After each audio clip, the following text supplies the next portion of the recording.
Hello, people. Welcome to Wilco Whites. I'm Sean. Here we have the Portsmouth review. Not a good day at the office. I'll go through the lineup. There wasn't many changes. Gruev coming in for Rothwell. We all expected it.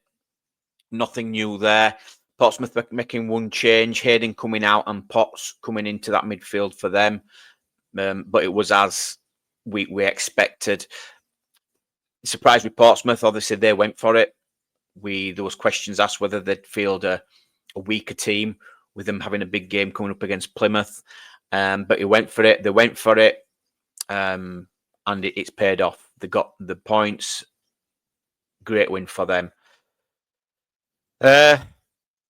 Positives, I suppose you could say we should have scored. We should have had 3, possibly 4 goals. On another day, we do take us chances, which we'll go through. It could have been a different story. That's the only positives, that we actually still created chances, even though we didn't play well. Negatives, we could say early kickoff again. Again, I don't believe in that. We need to look if it's a thing. The early kickoff, we're not picking up the results or we're playing badly.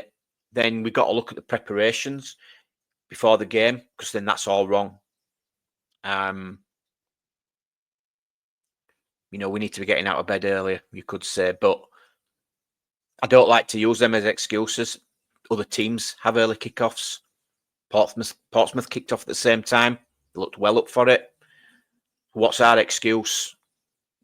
Did they just prepare better than us? Something maybe the coaching staff need to look at. So I don't like that as an excuse. I thought respect. Are we not giving teams enough respect? Daniel Farker's massive. He always plays it down. He always gives the opposition respect. I don't think the players are. You could see it in certain arrogance sometimes. Tanaka was a big one for me yesterday. Bit sloppy. Thought he had too much time on the ball than he normally gets. Thinking he can get out of tight spaces. He does normally do, but Portsmouth are a really good pressing side. And he got caught out twice. It could have led to goals. So maybe he's going to learn from this is Tanaka. You've got to be on it. It don't matter who we play. And that goes for everybody else. Don't matter who we play. It's tough games. Got 10 tough games coming up now. So we started off, and you can tell, and we always say this, what Leeds United turn up, scrappy passing, misplaced passes going out for throw-ins. Bogle as well at fault. Sometimes he, mistiming his runs for certain passes, and it really sloppy. It was a bad start, really, really awful passing, bad start. Also, I felt that we got into an aerial battle with Portsmouth. It's what they wanted. It's not our thing. We don't have a lot of players aerially strong. We've got Rodon and Strike. You could say Firpo, Bogle maybe. There's no one else really in that team who are aerially strong. And the size of the players, you've got James Aronson, Solomon. They're not tall players. Pirro isn't good with his head at winning. I think I saw him win maybe one header up against the Portsmouth defence yesterday. Bear in mind it were a weak defence, really. Defensively, they've got issues of Portsmouth. They've got a CDM playing in pack at the back, and we still couldn't capitalise on that. So I think we just played into their hands, and we got into that battle, which we don't normally do, which I'll get into later on. On the 9th minute, we should have had a penalty. This, again, these decisions massively impact games, and the referees need to realise it. And this was a Premier League referee, and clear line of sight, how he was saying ball, How he was saying that he got the ball is beyond me. It's absolutely scandalous. He did actually go to blow. It's a clear kick on James, a clear kick, and it's a clear penalty. Pirro's on the pitch. Normally buddies them. Think about that. That's 1-0. Then Pirro's got his confidence. You know, we're having a bad game and we know he's missed some chances, which I'll touch on. You know, that changes everything. He puts that goal away, does Pirro, and he's up for it. He's you know, his confidence is there. So that was a massive call by the referee. And I am going to blame him. You know, it's massive call that did impact the game. Terrible. And that's all across the board in England. The refereeing is absolutely shocking. They rely too much on VAR. You can tell in the Premier League.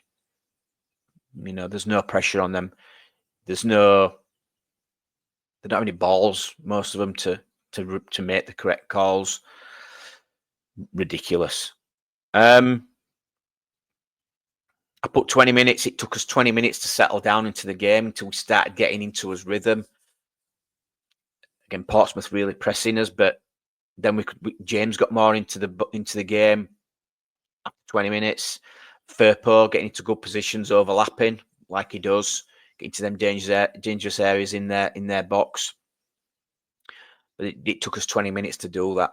Again, not getting out of bed. Struggled out wide because Portsmouth are doubling up on his wingers. You'd think that would create more space in the central areas, i.e. for Aronson to capitalise on. Never seems to work for us. Can't put my finger on it. You know, players are doubling up and that should create spaces in other areas. But we just didn't seem to be able to find those spaces like we normally can. 38th minute, we could and should have scored again. You know, Solomon doing well, cutting in, strike, made the keeper make a save. He's parried it out. Pirro's got to score the rebound for me. He's tried to blast it, go with power. He's normally so calm in those situations. You put his money on him scoring. He just needs to slot that in. Cool, calm and collected like we know he is. For me, that should have been 2-0 if you're counting the penalty. Not a good day. He normally scores, for me, 1 out of 2 chances. He didn't yesterday. Back to the refereeing. Foul on Meslier. How that's not a yellow card, I do not know. It's really poor. And then the fact that he gives a yellow card then after that for an even lesser foul shows the quality and the indecisiveness of some referees. The inconsistency of refereeing. Again, Premier League referee, terrible. Really terrible. Moving on to the second half. Meslier, I thought he had a good game, Meslier. He were catching a lot of the balls. There was, sticking. He wasn't dropping anything. Punching balls the correct times. Punching them out into areas where it wasn't dangerous. He was playing well with Meslier. He really was. We then on the 49th minute, another chance for Pirro. Again, great ball by Bogle, who didn't have the best of games. But that ball he played down the wing for James to run onto. Beautiful. Acres of space on the other side with Solomons. He finds Solomon, who takes it around the keeper there, out wide, pulls it back. Pirro has got to hit the target. He hits the target, he scores that goal, and he blazes it over. Again, he normally scores those. 3-0. He just wasn't on it, was he? But again, if he'd have put the penalty away, which he should have had, I guarantee you, he'd have had the confidence to finish those. So yeah, should have been 3-0. Portsmouth winning a lot of the duels. That was disappointing for me. We were weak. in tackles, we don't have Ampadu in there. We don't really have anybody who can put in a crunching tackle. They bullied us a little bit. We didn't look like, we were matching them the intensity. We were getting pushed off the ball a lot. Again, I go back to the Aronson. Even Tanaka and Gruev yesterday. Weak. And we need that. We need to bit of bite. That's what we lack. And we miss it. We do miss Ampadu in that because he's the only one who gives us that. He's the only one who gets in the referee's face and actually, that's what we maybe need. Other teams do it. We're too nice. Then the goal comes for Portsmouth. Simple ball, really, isn't it? Conor Agelvi. Again, I touched on him. He makes a lot of forward passes into the final third. It was a simple ball through. It should have been probably closed down sooner, before it even got played through. I know some are blaming Rodon and Strike for that. Some are blaming Melier. It was a good ball through, a good run by Bishop. He does like to make them runs. Okay, yeah. Maybe you could say Strike could have gone with him. I don't think it was Rodon's fault. But then Melier's got to come out for it. He hesitates. That split second, it's all Bishop needed. The fact Bishop's scoring near the 6-yard box says it all. Why is Melier not coming out further to him and quicker to him to allow that? Closing down those angles. And that's what it's all about. And my daughter played in goal as under, since she was 11. And that's what I used to say to her. If 1-on-1, you get out quick to him because it closes the angles down. And he didn't do it. Not enough because he squeezed it in off the post, did Bishop. So it was just that, again, decision-making by Melier. But again, he had a good game. He was playing well. And you can see the frustration on Rodon. Strike, Rodon having a right go at Melier. Melier having a go at Rodon. He played to see them two. Rodon does not like Melier, does he? Subs were needed. We were calling for it. Rothwell coming on for Tanaka. Joseph coming on for Aronson. And Ramazani coming on for Solomon. Questions on whether Tanaka should have been brought off. He wasn't having a good game. I'd have said it was a correct decision. But then you go in the past and think, well, Tanaka and Rothwell have played really well together. It's a good partnership. Gruev and Rothwell haven't really played much, I don't think, or not a lot together. It was a strange one. And then the fact that Gruev came off not so long after that as well was a bit of a weird one for me. Firpo, he had a chance. Again, he's got to score, and he normally does. He's normally calm in them positions. You could say good save by the goalkeeper with his legs, but come on, I think, he's got to score that. 4-0, if he scores that, or 4-1, if he scores that. Pirro hitting the bar, again unlucky. Then I think there's a rebound. Maybe James should have scored the rebound. Just really poor finishing, wasn't it? So we had the chances to win. We just looked.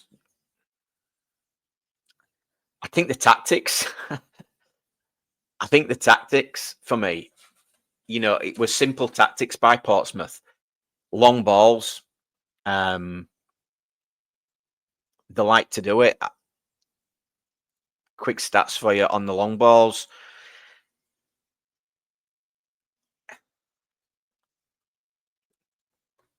26 long balls they attempted.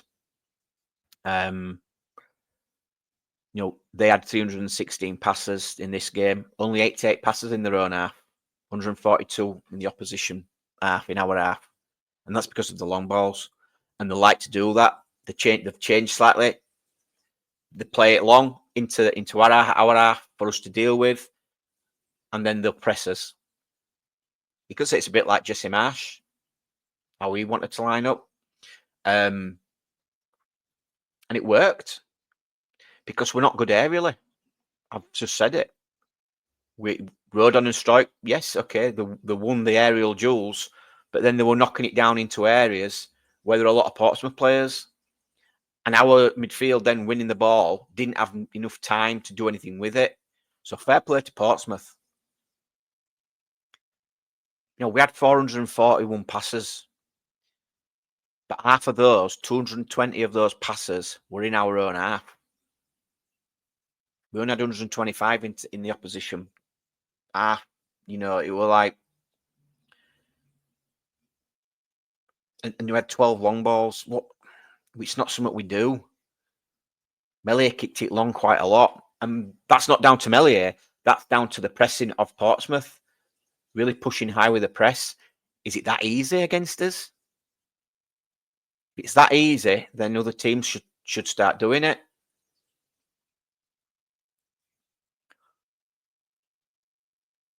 Really poor corners. Poor again. Really poor corners for us. We don't. I think there were the Byram header, weren't there? Again, that was a good save. So maybe it could have been even more. That was the only one, wasn't it? Really, and their keeper Schmidt tips it over. But a lot of the time, it's either going over or it's going nowhere near any of our players, and I don't understand how bad we are at them.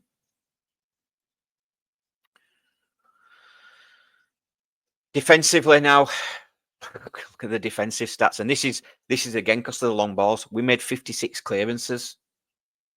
That's massive for us. That's something that's the stats are never that high in clearances for us.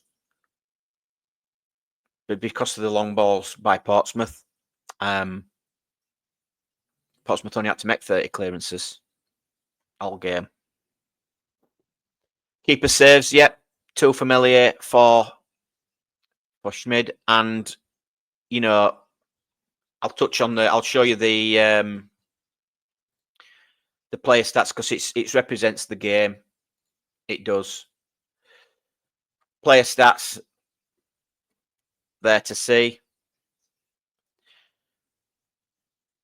For Meslier 7.3. Again, yeah, he had a good game apart from the goal.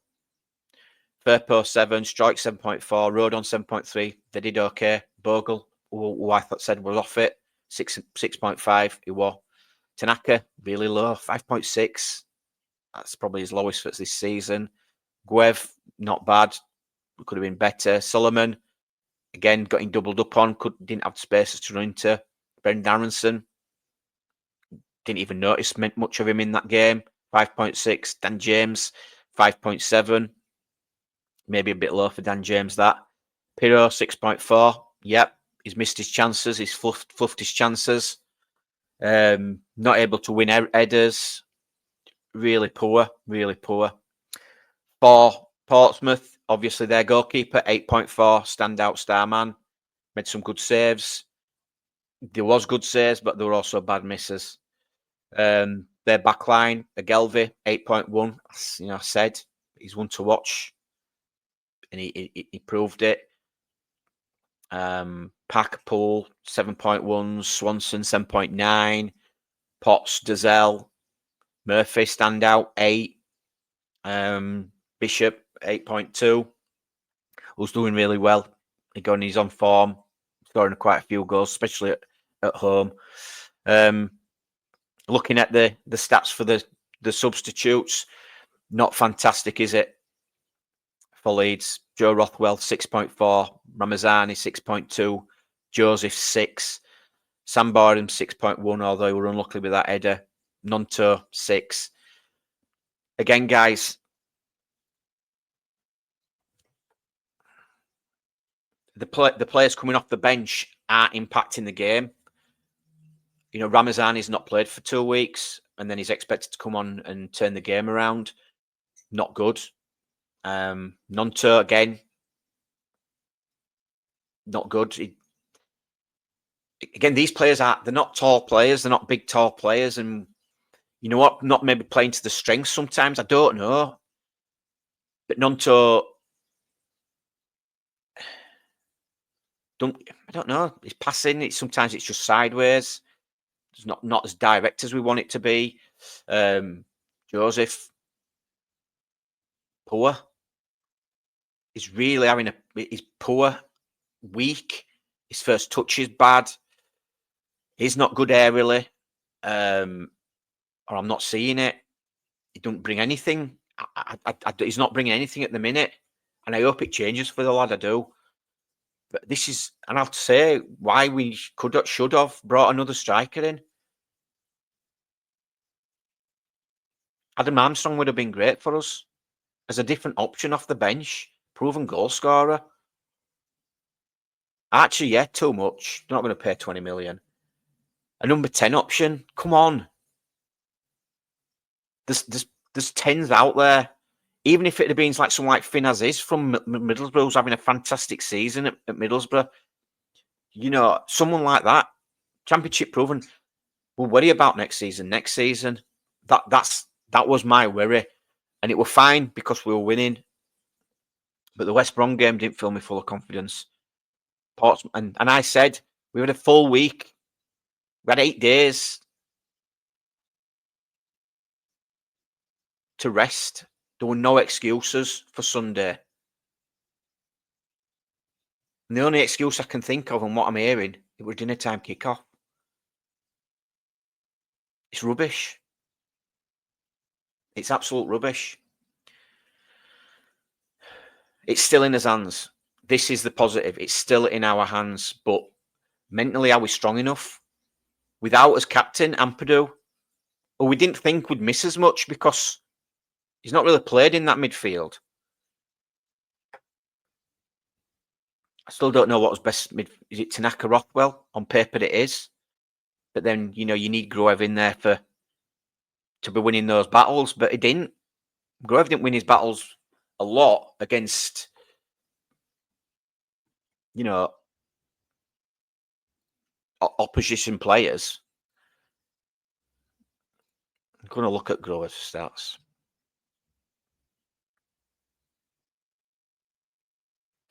Yeah, 0 tackles, 1. No tackles, 1. That's just ridiculous. Tanaka, 0 tackles, 1. Says it all. Aronson, tackles 1, 0. It's there to see, guys, in the stats.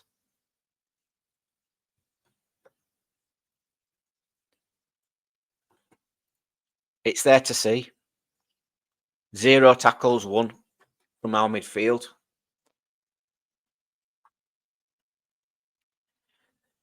That's just it's just worrying because we saw this last season. It reminded me of QPR away, and we've still got QPR to play away. You know, on paper, yeah, we'll beat them. We've got a bet. You know, we should beat them. We're a different team, but it's worrying. Millwall's massive. It's a massive game now, and we're at home, and I think we should beat them. I think we will. But if we don't, Sheffield United win on Tuesday and Burnley win on Tuesday, it's getting pulled away from us. It's getting pulled out of our hands. Our destiny is going to rely on other people's results, and we don't want that. And we have to go up this season. I'm hoping it was just a bad day at the office. I'm hoping it was just a blip. And we come back strong and you know we get the 3 points at Millwall.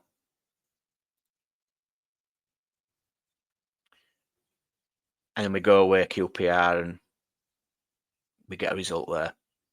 But if we play like we did yesterday, it ain't happening. So there's questions going to need to be asked. Should there be some rotation in the team? Again, Aronson not being at it for 5-6 games now. But do we have other options?